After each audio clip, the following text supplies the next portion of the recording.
The advice and opinions expressed by the host of Autism Live and her guests are meant solely as suggestion and should not be in any way construed as child-specific advice. Any choices you make in determining your child's treatment are completely at your own discretion.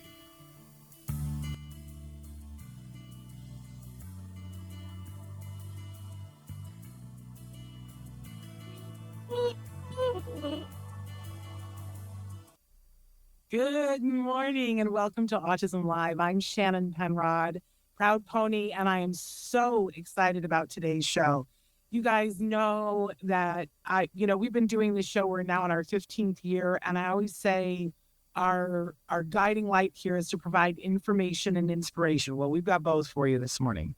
And my personal mantra every morning is that I say to myself, you know what? Let's just see if we can help one person save 5 minutes or $5, right, on their journey, whatever that may be. And I really feel humbled today because I feel like we've got some information that's going to change the landscape today. So I'm super excited. A lot of disclaimers about that because sometimes I was saying to our guest this morning, sometimes I don't feel like I am intelligent enough to be a part of the conversation. And we're going to be talking about some science today. But we've got a great guest who's going to explain it all so that I can understand it, so that you can understand it. We're not going to leave until we do. That's just how we're going to do this. So very, very excited. Of course, we got a couple of things we got to take care of first. But believe me, I am like nervous and I have some goosebumps because every once in a while you get to talk about something that really has the ability to change everything. And that's how I feel about today's topic. So first, a couple of things. If you're watching us now live, we are live right now on Facebook, YouTube, Twitter, and about a dozen other places. And our fabulous Chris Desmond. Oh, my goodness. What did I do to deserve Chris Desmond? I don't know, but I'm glad that I did. He's going to show you some of the ways that you can connect with us on the screen. We want you to be able to find the way that works best for you because we know that everybody has a different way that they want to connect. But a couple of things that I want to remind you that most of you are listening in podcast and we welcome you. We're so thrilled that you're here. It's a free download wherever you get your podcast, but just be aware of the fact that, there's no such thing as free lunch, right? You know, they say that. So when you're getting it for free, you're going to hear some advertising. That's how we defray the cost of the free download. So I hope you embrace that. I hope you go, yay, they're paying for it, so I don't have to. But if for some reason that's gumming you up because you're on the treadmill and you don't want to be hearing those advertisements, or you're driving and you just want to get to the content, we understand that. You can subscribe for a very small monthly fee and get the podcast ad-free. All you have to do is go to Glow, like the one, GLOW, glow.fm/autism-live. Now, here's the fun thing, that it isn't just Autism Live that you get when you subscribe. It's $5 a month, and you get everything we do at the Autism Network, including Ask Dr. Doreen. And those new podcasts will come directly into your inbox. And they will have no ads, and it's $5 a month. So if that's your jam, please take the time to do that. Otherwise, embrace the ads. And for those of you listening in podcasts, every once in a while, if you wonder, what do these people look like? What are the things that they're showing on the screen? Remember that you can watch full audio and video on our extensive YouTube channels, both Autism Live and Ask Dr. Doreen. You can see us in person. You can see all the silly faces that I make and how crazy my hair may look on any given day, plus all the information that we have sometimes on the screen.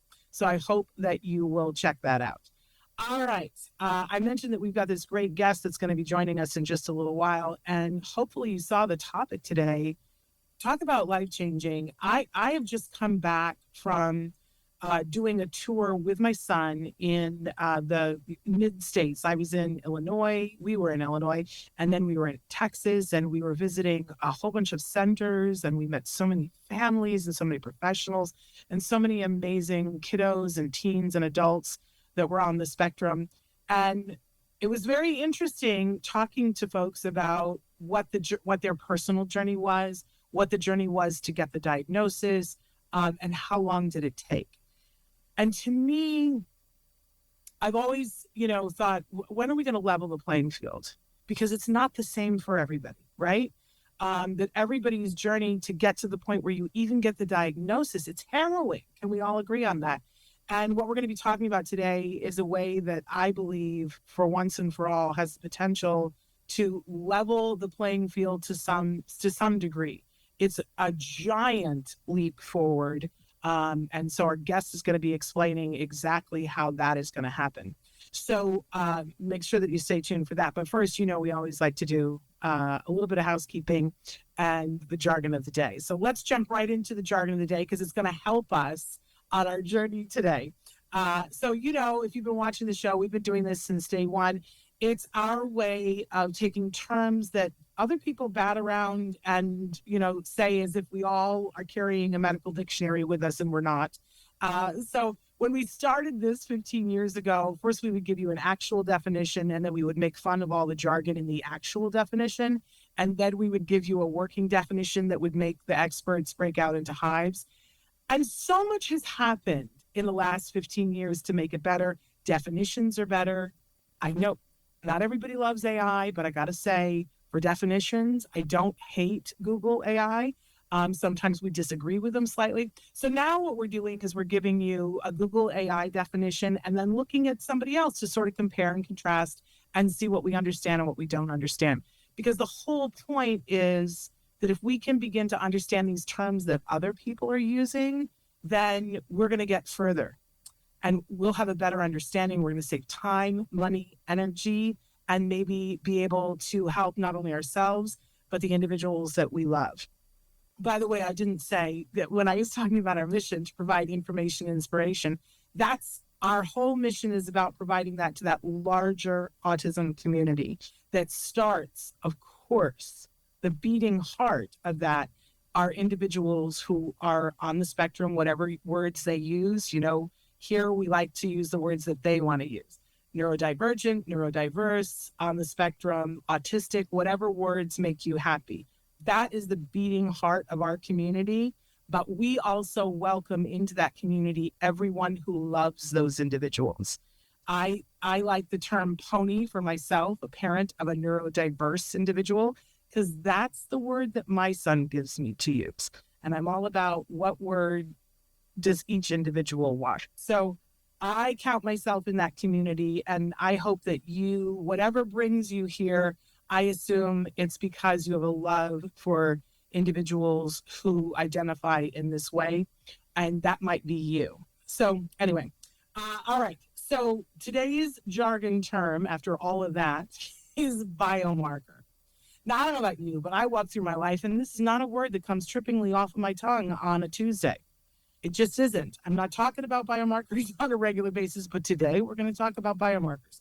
So let's take a look first at what our Google AI definition says. A biomarker is a measurable biological indicator that provides information about a specific health condition, disease, or physiological process.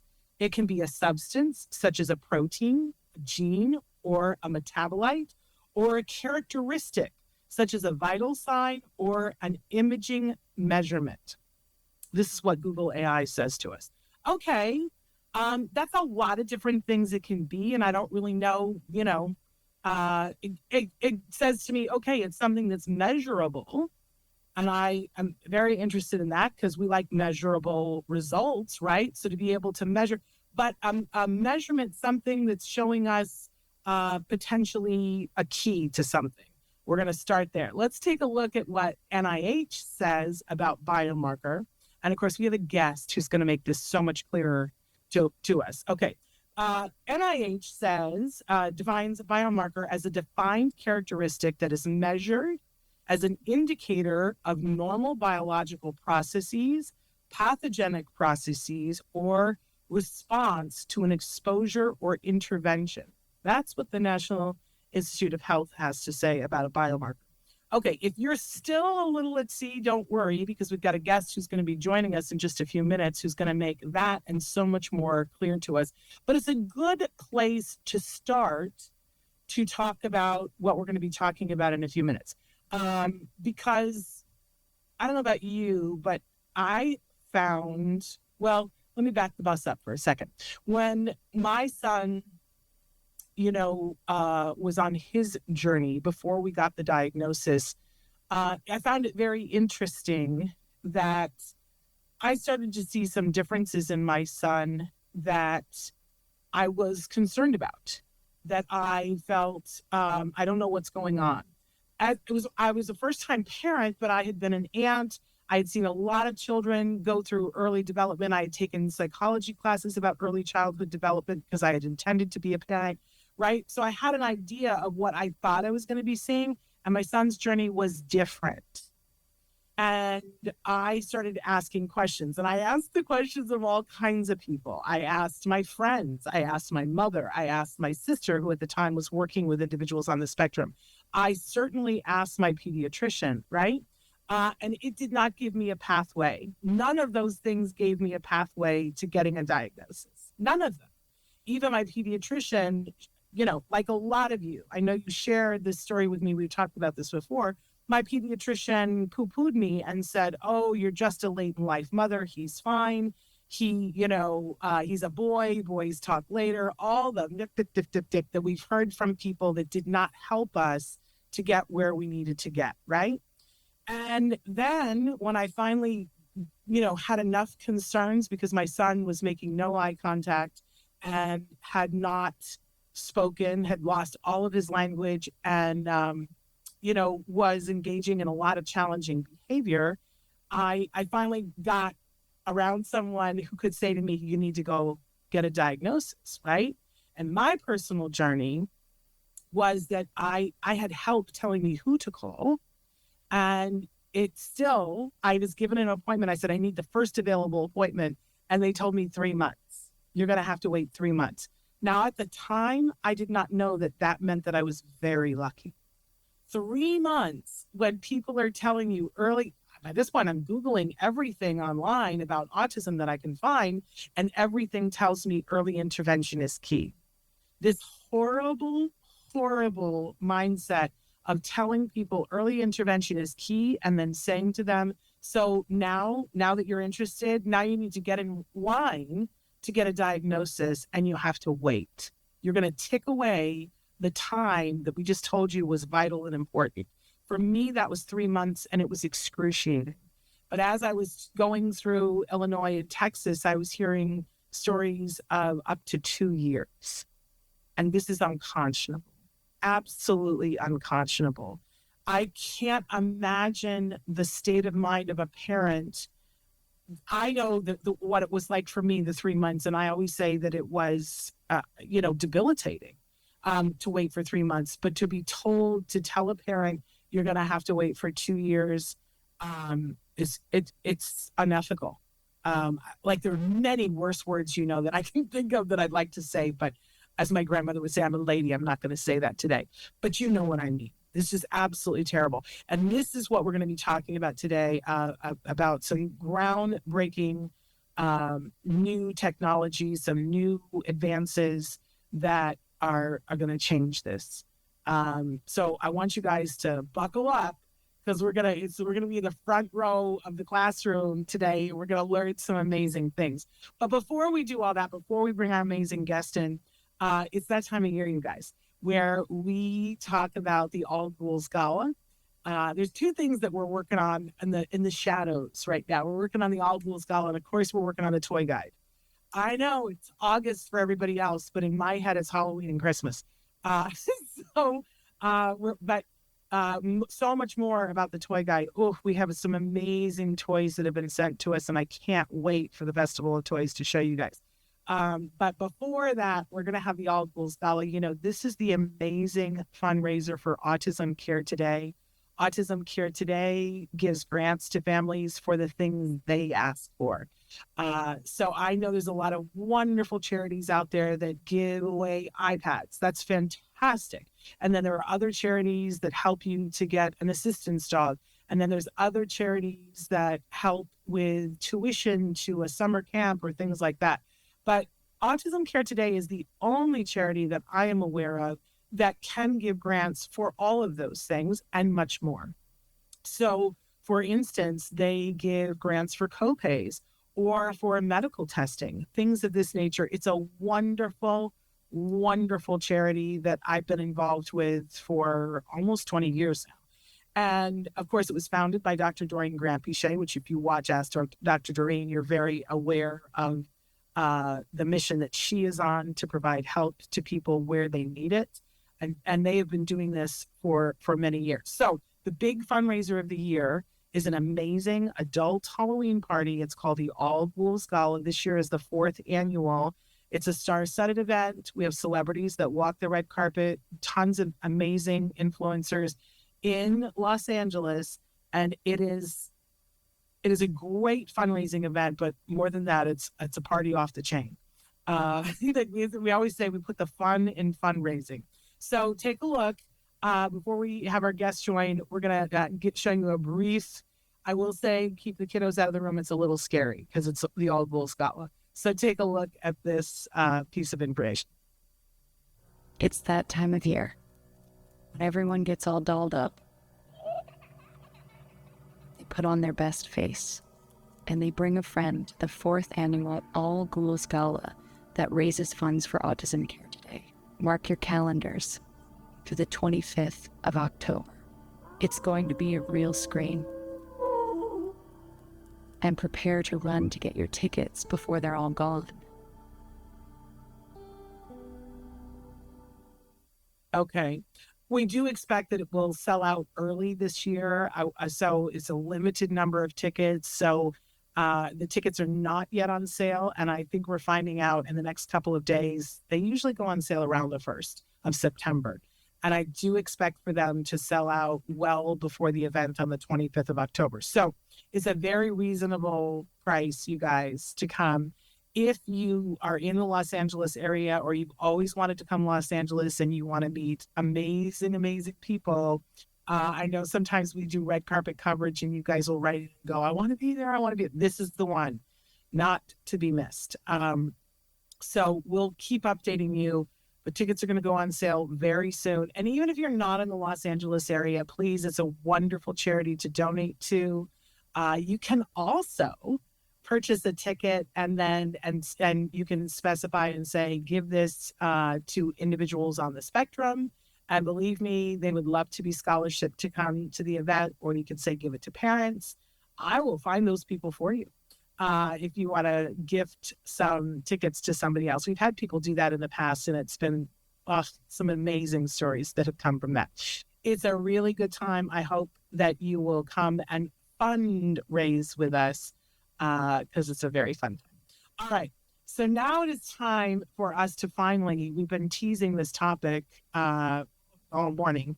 I want to talk to you a little bit about our amazing guest, Manish Arora. He is the founder and CEO of Linus Biotechnology. He's also a professor and vice chair of environmental medicine at the Mount Sinai School of Medicine. His research focuses on developing biomarkers for neurological health outcomes and has been recognized by national and international honors, including an award from the president. He is the author of the book Environmental Biodynamics, more jargon for us to talk about, a new science. So I'm so excited about this guest, you guys. Let's welcome to Autism Live for the very first time, Manish Arora. Manish, I'm very excited to have you with us. Thank you for honoring us with your presence. Shannon, thank you so much for having me on your show. Such a pleasure. Well, I am very excited to talk about some things that you have going on, and I'm not quite sure where to start, but I guess I want to start with you and who you are. I guess the best place to start, we had the word biomarker. Is there anything that you want to add to what was said there? Anything that we got wrong? Anything that you want to correct? Everything you said, and you have such good, sources to reference is correct. What I would add here, and that's the professor in me, is to just make it a little bit clearer to the audience who are, not scientists. So think of a biomarker, and where does the word come from? It comes from biology and a marker of our biology. So think of a biochemical test. You ever get tested for diabetes? Well, that's a biomarker whether the disease is present or not, right? There are different kinds of biomarker. If a doctor tests for cholesterol, that's a biomarker of whether you're at risk of a disease. You might not have anything, but they're testing for that. That's a biomarker. There are also biomarkers that arise in biology, but really reflect your physiology. Now, you can think about eye tracking in the case of technologies that help autistic children and evaluate their progress. So that is also a biomarker, and sometimes they're referred to as digital biomarkers. The last example I'll give is if you ever get tested, I think most children in the US around the age of 2 will get tested for lead exposure. So the lead in your blood is a biomarker of exposure. So it's just a measure of something that is part of your biology, and it should be an objective measure. And that's what a biomarker is in simple terms. So I guess the logical place to go is there or are there biomarkers that would show either evidence of autism or a lack of autism? Well, that's exactly the work that my team has been doing for over a decade now. So we developed a panel, which we call the biomarker. It's a panel of molecules, and later on I'll go into more detail about what those molecules are. But what they achieve is exactly what you said. It's meant to rule out autism with a high level of accuracy. So let's say, you have a young child, and this biomarker is effective from 1 month onwards. So a child even as young, a baby of 1 month, and this test that we have developed uses a single strand of human hair. You don't have to pull it. You just clip it with some scissors. You can even do it while the child is sleeping. And all I need is one strand. And so you take that one strand of hair and we find a group of molecules, the panel of molecules, that tell us with a high degree of accuracy that, no, we can rule out autism. Why do we want to rule out autism? Well, a lot of children are misdiagnosed. I as you asked me, what is my, who am I? One thing I can say is that I'm a proud father of triplet daughters. They're about to turn 13. So I'm in the joyous period of trying to understand, hey, what happened to my little angelic babies? Where are they? But my youngest daughter by a minute is neurodiverse. So I'm a pony as well. I would have loved to be able to have ruled out autism or known that, yes, there is a real risk. But the reason we focused on ruling out autism, and to answer your question more directly, yes, there is a biochemical marker that we have developed that can rule out autism, is that it allows doctors to focus on those kids who are at risk. And by doing it so early, we can enable early intervention. I, for one, am a big believer in it. And so this is the sort of the origin story of Linus Bio and my journey as a father and a scientist of why we developed this biological marker and the impact we hope to have. And so not to put too fine, and please tell me if it's too personal, but I shared a little at the beginning. I don't know if you heard about how long it took me to actually realize that what I needed was an autism diagnosis, and then 3 months longer, and that I'm finding that it's taking people infinitely longer. For you and for your child, what was that journey like for you? And if it's too personal, you don't have to share, but... Not at all. I'm proud of my children. I'm proud of my daughter who's, overcome so many challenges. And I hope my story offers a lot of hope to parents out there who are on a similar journey. We started seeing signs that, and because I had triplets, I had an immediate control group in a sense, that, she's doing differently at 3 months of age to her sisters. And then we go to the doctor and they say, oh no, she'll grow out of it. You wait 4 months, 5 months, 6 months, and no, this isn't happening. And our instincts, especially her mother's instincts, are like, something is not right. It took us from that place of around 3 months until she was over the age of 2 to actually figure out what was going on. I wish, and we thought, is this autism? Is this something else? Fast forward, and we realize it's a very healthy dose of ADHD and a very high dose of anxiety. And any clinician who's listening to me now will probably be nodding and saying, oh yeah, those things can mimic as autism. But the difference to the child is that, we started medications for my child for both anxiety and ADHD, and they're working really well. We had to change a few medications, but finally we found the right combination. She's doing so well now. And this is where parents are listening to me. Never give up. Early intervention works. Keep trying. And just like, we are seeing such success in my child's development, you will too. The other day she got up on stage and gave a speech. 5 years ago, if you had said that, I would not have believed you. She just wrote a small book. It's only 15 pages, but look, she's about 12. So, the fact that she has the urge to write a book is plenty for me. And she's doing all the little things that, girls her age do. She wants to go shopping at Lululemon and spend her dad's money and shock me by the price of things there. But I'm so glad. So coming back to the question you asked, I often look back at those 2.5 years with a lot of regret. And I'll be honest, at anger at the whole medical system, that it is so clunky, not at any individual. Every doctor we met were trying their best. But this is not how the journey should be. It shouldn't be so cumbersome. Let's face it, I'm a professor at a very good hospital. I have access to experts and colleagues. It still took me this long. So the person who's who's not a professor, it's that much harder. Last thing I'll say is the wait list that we think of wait lists are not just how long the hospital or the clinic says that you have to wait. I myself know of hospitals where the wait list is 2 years. It's actually from the time you first notice that there's something going on there. So for me, the wait list started when my child was 3 months, and I first noticed that something is different here. Something is concerning me.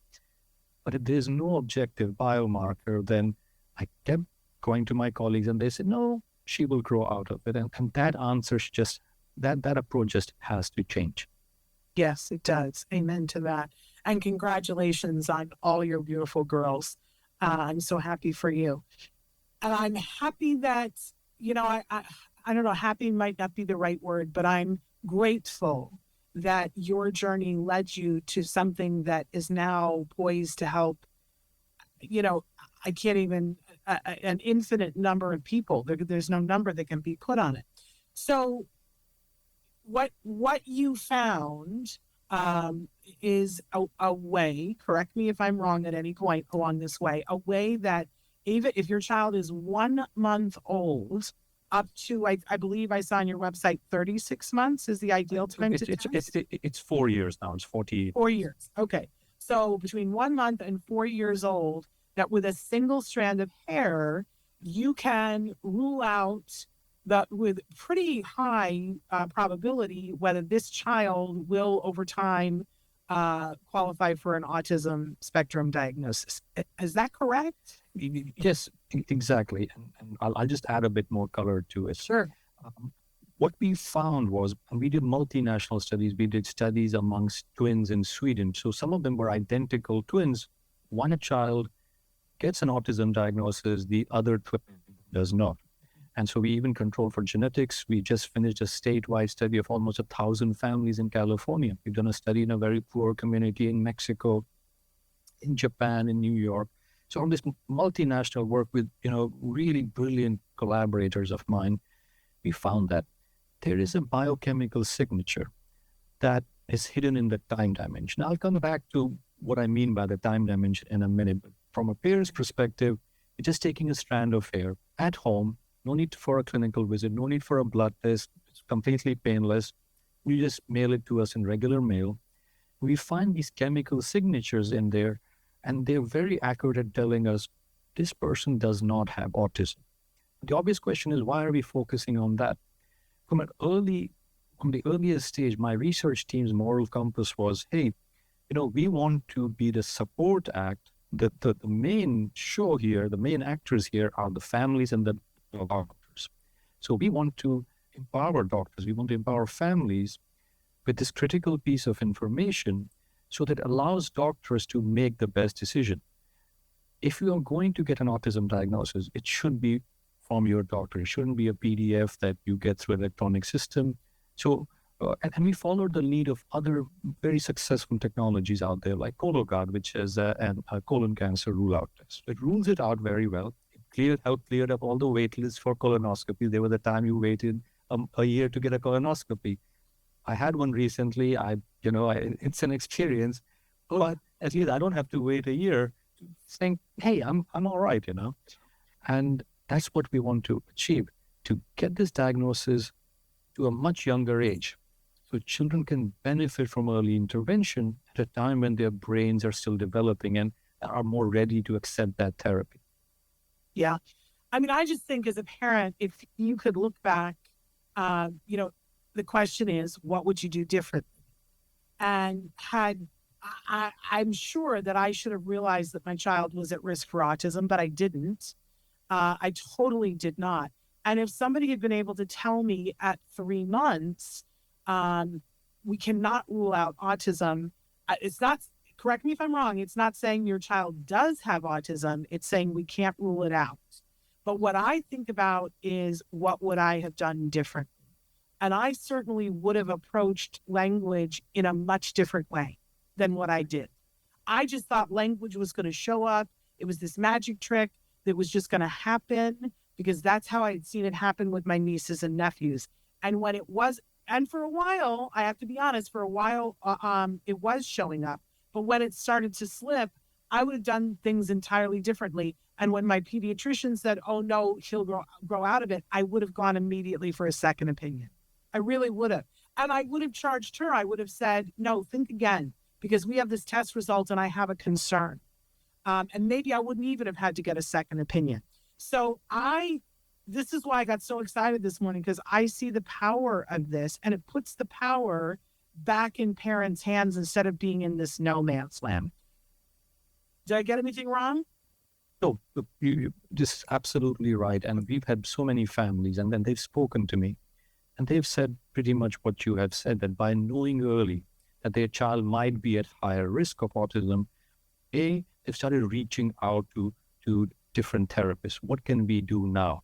This has also encouraged professors, scientists, therapists to develop new therapies that can now be applied even at the toddler stage, at a much younger stage. And we all know our children's brains are most malleable. They're the hungriest to learn language and these new skills in the first year of life.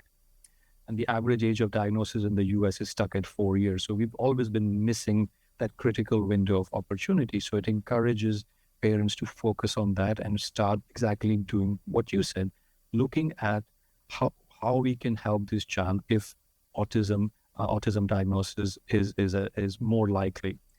The other thing it does is it also, if you are living in an under-resourced area, we are working with groups in states like Mississippi and New Mexico, where, yes, there's a shortage of clinicians. And you get your child, even if there is a wait list and you have no other option, at least you're getting your child on that wait list much sooner. So if the wait list is, 6 months long, and you get your 3-month-old on that wait list, and you get that diagnosis, or you get to see your doctor when they're 9 months. You can start thinking about therapies there. But if you do it at 9 months, then you have to, delay it by that much. So there are all these additional benefits. And lastly, I know that's not really the topic of the conversation today, but I'll just mention this one other piece, that now that we have a biochemical marker for autism, pharma companies want to work with us and say, hey, now we have a way of trying different compounds that might help not all of the autistic traits, not all of the challenges autistic individuals are going to face, but help improve some of those comorbidities. Mm-hmm. So I won't go too much into that, but it opens up that avenue as well. It's so far-reaching. My brain just goes crazy, because over 15 years we've been interviewing people at different points in their research, and I remember before insurance was paying for intervention, that there was a study that was being done, and of course I cannot remember. I'll have to go back into our archives to see who it was I talked to, but they were taking children that were a year and a half old who were at risk for autism because they had multiple siblings that were on the spectrum. So they didn't have a biomarker test, but they knew, these children are more likely. So and they had already started to show a couple of symptoms. So they started working with them at a very young age. And the amazing thing was, those children didn't end up converting to autism because they got intervention. And so they didn't fall behind. And that is, I've never, forgotten that, but that kind of research went by the wayside. It was one of the victims of getting insurance funding, because in order to fund the early intervention, insurance says you have to have the diagnosis first before you start to do something. And if we continue to look at that, look at autism in this way, we are really not getting in as early as we need to get in, as that I feel as a parent. So many things that this has the possibility to do. So maybe if we can go back to, because I got to be honest with you, when we talk about looking at just one strand of hair and what that could possibly tell us, it's mind-boggling. And there are some people that are skeptical. Like it sounds a little like, oh, is it, airy fairy? Is it mumbo jumbo? But I read something interesting on your website that you guys were talking about. You said that human hair has two components, a sensor and a hard drive. What is that about, Manish? Tell me about that. That blew my mind. Absolutely. And I encourage everyone to have that healthy skepticism, as all scientists are trained to do, but every parent should be, read the literature. And we have published extensively.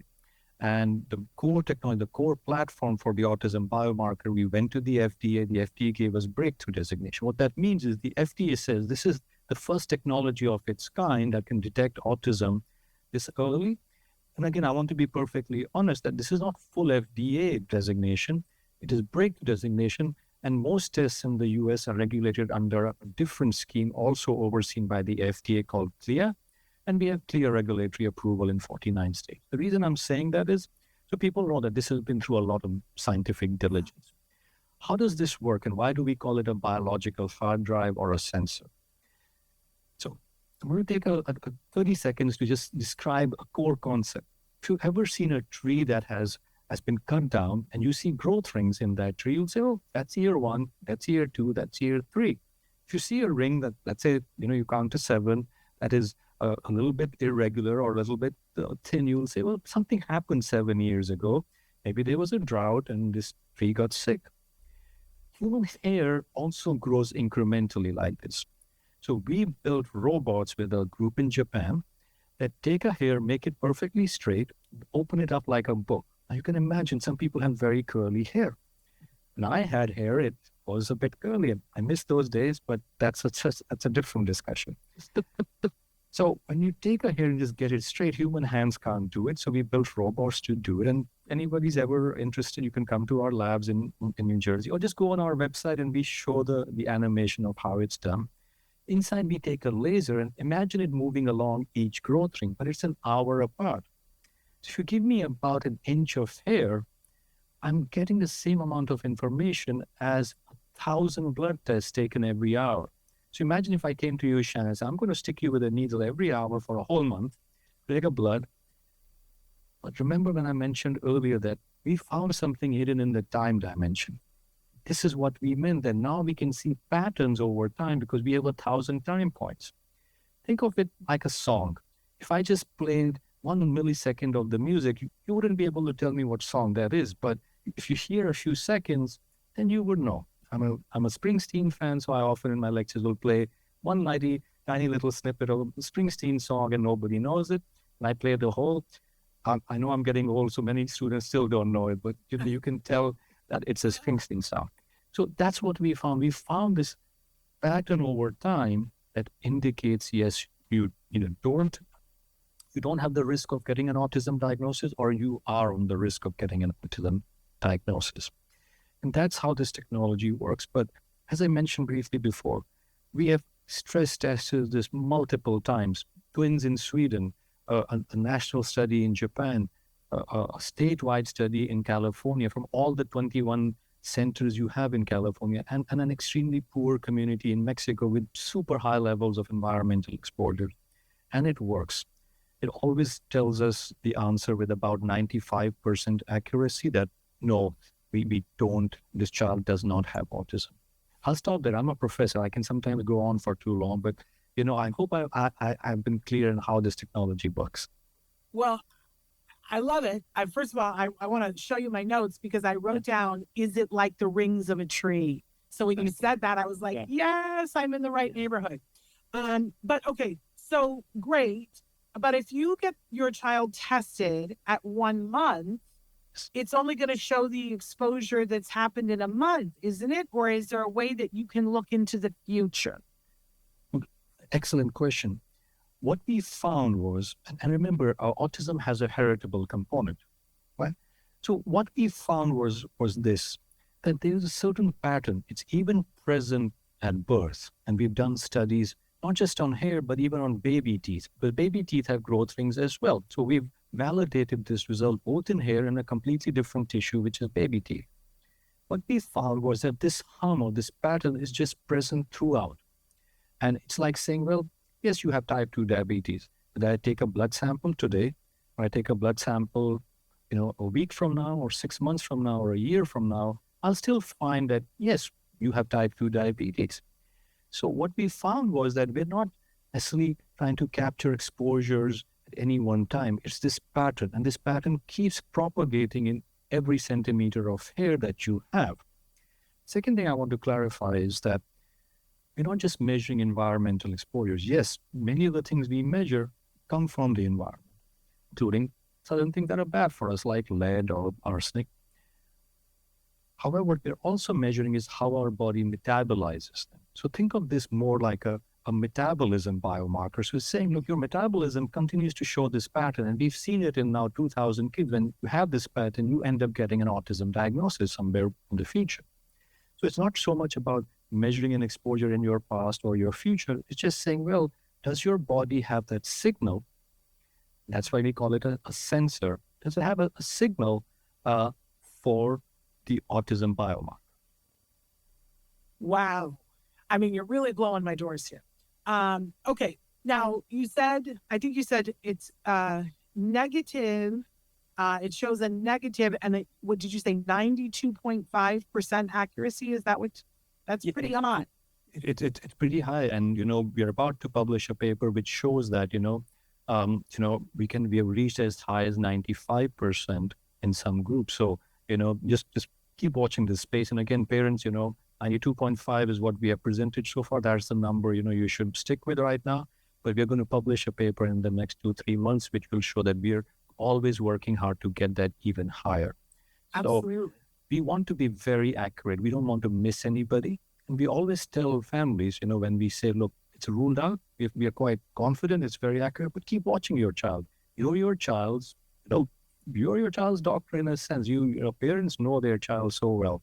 Come back to us, if you still feel like, hey, and we can always repeat the test. And when you repeat the test 2 times, the chances of missing someone who actually has autism become very, very low. It's just a probability thing. If you roll a die and you get 6 twice, that you're pretty certain something is going on there. Okay, so you're really doing a good job of identifying who doesn't have it. But if the tests come back and you don't get a negative, do we know what the likelihood is that your child will end up with a diagnosis, or is it too early to tell? So, excellent question. And so let me give you the background on these, this new class of tests that are coming out. You might have heard of these liquid biopsy tests for multiple cancers. So you just take a single drop of blood and it will, or not a single drop, but a single tube of blood, and they will test for about 100 different cancers, and they'll say, no, you don't have any signal for this. Or, hey, we can't rule it out. The reason we don't deliver an autism diagnosis just based on the lab test is, first of all, it's a spectrum. It's not just a yes-no answer. When it's a no, you're not on the spectrum, that's helpful. But when it's a not no, that's kind of us saying it might be a yes.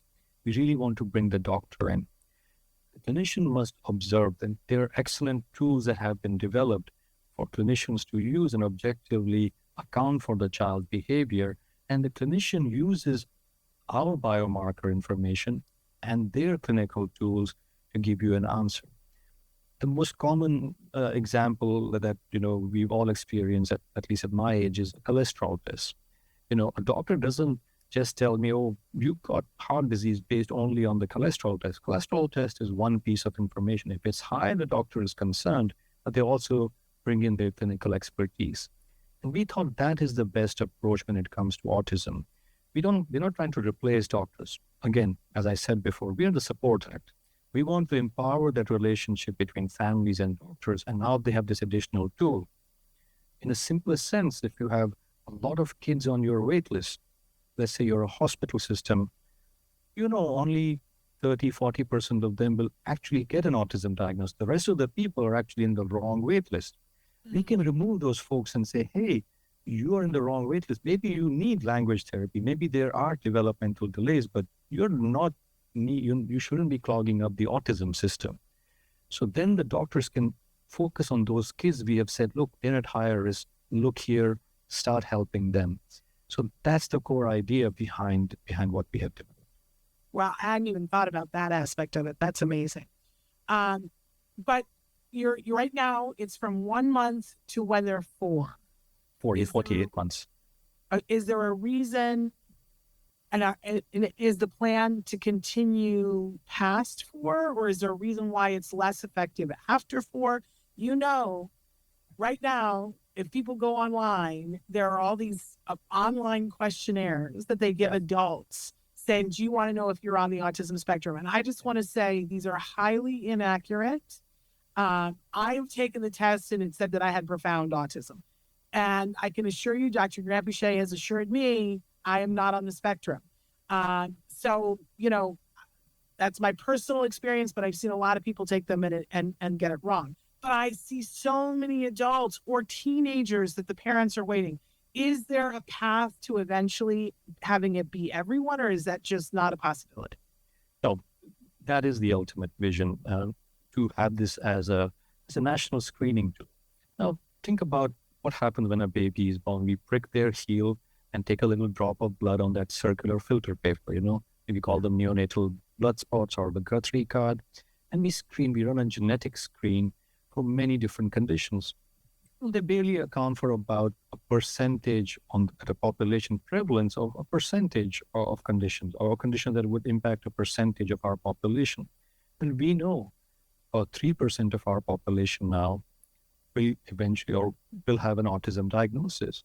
So why can't we run this as a national screening program? In fact, we got an economist to run a model, and it showed that because early intervention is known to be effective, as you had said before, if we roll this out as a national screening tool on every child as soon as they reach 1 month, you would actually end up saving $1 billion a year. And this is a model. We want to collect actual data. And I want to go to the administration in Washington and say, hey, this is not about me asking you for money. This is about me helping families, helping doctors, and saving the government money by directing early intervention to those kids who really need it and doing it earlier. You mentioned a study that you were struggling to remember, but I don't know if it's this one, but I remember Catherine Lord's group published a study a couple of years ago. They compared 18-month-olds and 27-month-olds and said, let's deliver therapy to both of them. The 18-month-old did better. Even that 9-month difference, if you're 9 months earlier, you do better. So imagine if we could develop therapies that could be applied at the age of 3 months or 6 months. And we could train families, moms and dads, to just make it part of their daily routine. And the child would be so much better off that eventually when they did need care at hospitals where you rely on government dollars and Medicaid, the need would be so much lower. So overall, everyone's better. Families are better. Doctors have more time to focus on the kids that they need to. As a public health system that's trained with limited resources, they would be better because now things are actually costing less. Absolutely amazing. So are we able to get this test now? If somebody writes in and says, I have a 2-month-old and I want to do the test, is it possible for them to do it, or are you still in the research phase? No, so the test is fully available. We have clinicians ordering it. You can even go to our website. It's called clearstrandasd.com. Clearstrand as in clearing the risk or giving you a clear sign that autism is not this strand as in a strand of hair. And you can order the test. And we are always very conscious that, we don't want families to come in and, purchase the test when they don't really need it. So we refer you, and it's a seamless system where you go to an independent doctor. It's a telehealth appointment, but it's an independent doctor. The doctor doesn't report to me or work for the company, and they decide, yes, you do need this test, you qualify for it, so that you're certain that you're spending your hard-earned dollars on something that you actually need. And the results go back to that doctor, and that doctor will talk to you for a second time and discuss those results with you. So again, we really nurture that relationship between the doctor and the family. We don't want to be like one of those questioners at the end, just spit some answer out without any accountability. So the last point, we're available in 49 states. New York is the only state that we are now going through the paperwork, but you're in California, we're available there as well. Other than New York, every U.S. state. And if they go to your website, they can be directed to providers that are already able to prescribe. It's a seamless process. You just, you'll click, you will sign up because it deals with children's health. They'll confirm your identity. We are very careful, follow all the HIPAA rules. Then it will give you immediately, in a 10-minute process, it will give you an appointment time, and then you will have that telehealth appointment with a specialist doctor who can then tell you, yeah, you actually, would gain from, or this test would be useful to you. You go ahead, you'll get a kit from us. Everything is done from home. There's no needles, nothing. You just clip some hair with a pair of scissors. We even say your child could be sleeping. Let's say your child is, on the more advanced end of the spectrum. You might just do it while they're sleeping. Put the hair in a tube, ship it back to us. No freezing, no chemical reagents, nothing to do. And then we deliver the answer within 3 to 4 weeks. So this is not about waiting months and years. We want to give you an answer in under 1 month. Amazing. Now, it's fairly new days, right, for this. So I'm asking this, I'm afraid of the answer, but I guess I'm assuming that insurance is not yet paying for this. We think not yet, but we are knocking hard against that wall because we know in the U.S. system of healthcare, having insurance coverage makes it so much more accessible. So that's why we keep doing more research, publishing more studies on clinical utility. We've done the core research, it's passed all the diligence milestones. Now we're doing all these studies to show that, look, it can work in a clinical setting. We're making some headway. A few months ago, a small employer program accepted us and saying, okay, if you work for these employers, your employer will cover this test and they will pay for it. We partner with autism advocacy groups, and we often come out with things like, okay, we'll drop the price if you're a family in need. And so, we have a very good customer support service. You just talk to them, hey, right now it's $749. But often we'll, during Autism Awareness Month, we said, look, forget the commercial aspects of this. Let's just do it at, very low pricing, less than $500. So we're trying very hard to make it accessible. Again, this is not just a journey of a company or a corporate entity. It's me as a father. Yeah. And as a very lucky father whose daughter is now doing so much better. So I really need to, give something back. And this is my chance to do that. Okay. So we're on the path for this, but even I gotta say, $749 takes a lot of our breath away immediately, but being able to start things infinitely early. I know, I'm thinking back to when my son was just a year old, that money was scarce. Like we just didn't have money. But when I think of how much money we then needed later on when he was diagnosed, and when I think about, having more time, and for me, and I just want to say this because I know we'll get some mail about this. This is about making sure that your child has their best chance at being able to communicate. It's not about rewiring their brain, you guys. It's not about changing who they are. It's about giving them their best chance to be able to communicate, which I think is something that as parents, we all hold very dear. And so $749 to get a jump start on it. I always have ideas of how to fundraise. So if you're a parent and that's more than you can currently afford, no shame, because I would have had to fundraise that, but reach out to me. Let's talk about how you can fundraise. And I don't know, but I don't see why that isn't something that there could be grants for from Autism Care Today, that you could when the next grant phase, which I believe is going to be in October or November, that you could write in and ask for a grant for that. I kind of don't want you to wait that long, but I don't see why they couldn't do that. We'll talk to them about that.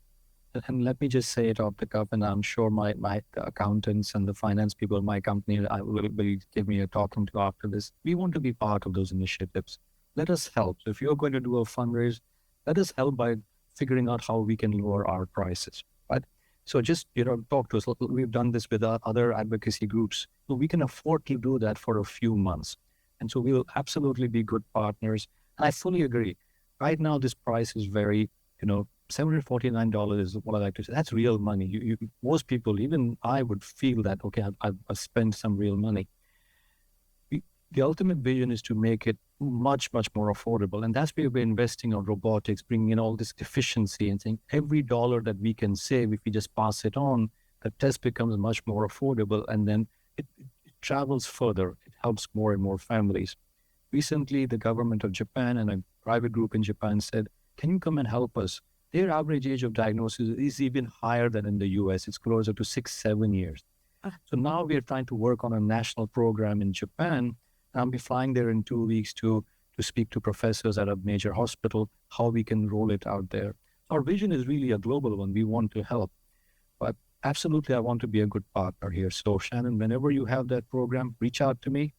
We'll come to the party, let's say, and we will figure out how to make it more accessible. All right. Well, now you know that Manish or someone from his company is going to be at the Audible Gala. Another reason why you should attend. We're almost out of time. So let's make sure that we get your website out there. What website do they need to go to? Because we've referenced it a couple of times. My bad for not making me think that we had got it. It should be clearstrandasd.com, and that's the autism website. The parent company, because we work on other conditions too, is linusbio.com. And if Clearstrand ASD is hard to remember, just go to linusbio.com and it will direct you to Clearstrand ASD to purchase the test if you so want to. But clearstrandasd.com. It's up on the screen right now, you guys. Clearstrandasd.com for you to be able to get all the information. But I do kind of want to finish out here by talking about the fact that this technology that you've started with ASD, which thank you. We really appreciate you starting there. But the implications here are much further, and you are working on other things. Notably, I saw from your website, ALS, inflammatory bowel disease, renal disease, oncology, and much more. Take just a second, Manish, and tell us about the work that you're doing and if there's other things that you want to talk about. Absolutely. So we are what we call a platform. So we want to help, have an impact on multiple conditions. We're actually also working on an ADHD biomarker. As in my own daughter's journey, often that, gets confusing for doctors when, you're seeing ADHD versus autism, and the two conditions can coexist as well. So we're working on a range of conditions.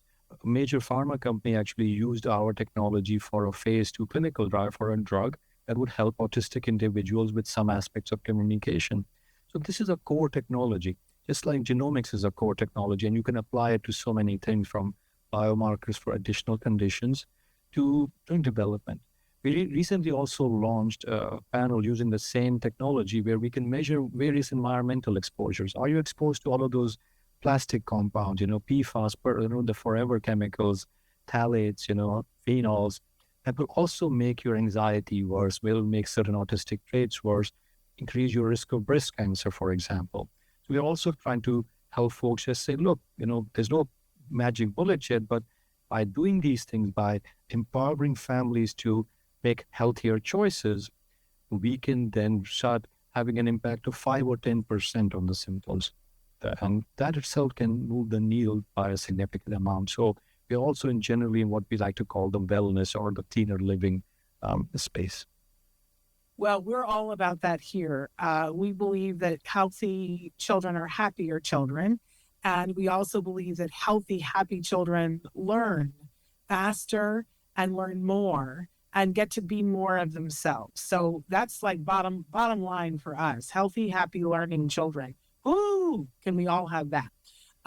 I just want you to know I'm so taken with you and the work that you're doing. And I just so appreciate you. And Dr. Graham Pichet said, Shannon, you've got to have this gentleman on. And boy, she was not kidding. And she has very good taste. So I knew that you were going to be spectacular, but my doors are, the wig is blown. Let's say that. I So hope it blows my way because I could use a wig, but well, I hope that as more things happen, that you'll, be a regular on the show and keep us up to date on what's happening. And we definitely want to be a part of what you're doing and make it more accessible to more people because I see the far-reaching goal, and it's something that I had said to you earlier. I feel like early intervention is slipping through our fingers, and I do believe this is the answer.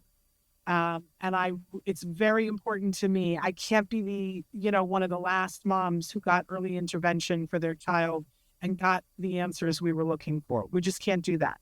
So I want to partner in any way that I can. Let's get into good trouble. And I really appreciate you. Shannon, thank you for everything that you are doing for both of us. It's a journey of a parent as well. So I'm very appreciative of everything. And thank you for having me on the show. It's been a great honor. It's been a great pleasure for us. So you have a wonderful rest of your day. If you guys have questions, and you're listening in podcasts, you can always send me the questions, Shannon at autism-live.com.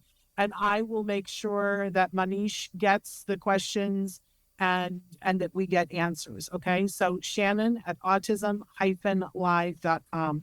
I thank you for being here. And I thank, all of our listeners for being here.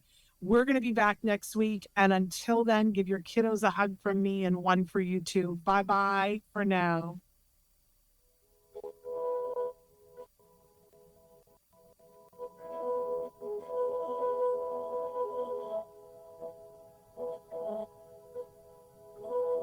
If you found anything helpful in this video, please give us a like. In fact, make sure that you smash that subscribe button on YouTube and give us a like on Facebook. You can also follow us on Twitter and on Instagram for important updates.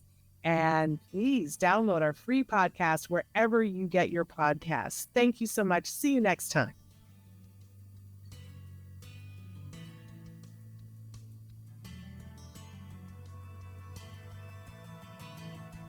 Good.